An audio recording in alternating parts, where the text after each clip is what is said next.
Cette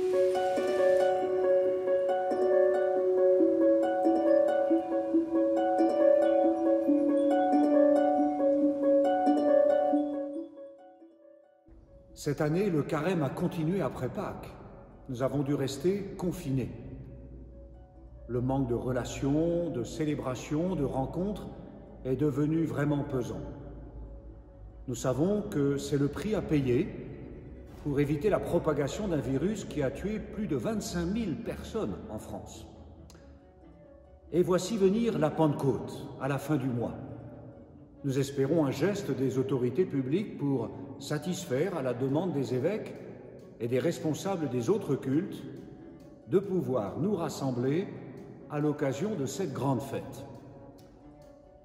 L'expérience des apôtres sera la nôtre, non seulement par le mystère célébré, le don de l'Esprit Saint, la naissance de l'Église, le début de la mission, mais aussi par les similitudes avec leur sortie de confinement. Enfermés au cénacle avec Marie, ils attendaient, marqués par la peur d'être arrêtés et tués comme Jésus, leur Maître et Seigneur.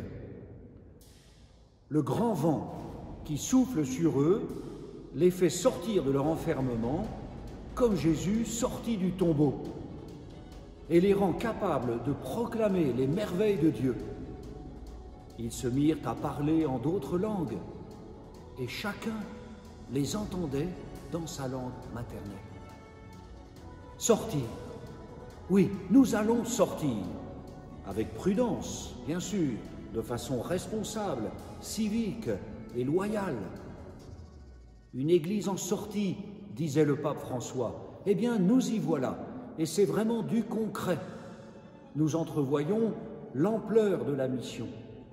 Voici venir un monde difficile, marqué par les conséquences économiques et sociales de cette crise inattendue et inédite. Sans parler des conséquences politiques touchant à la vie de notre pays, à celle de l'Union européenne et aux relations internationales. Il va nous falloir inventer de nouvelles formes de solidarité.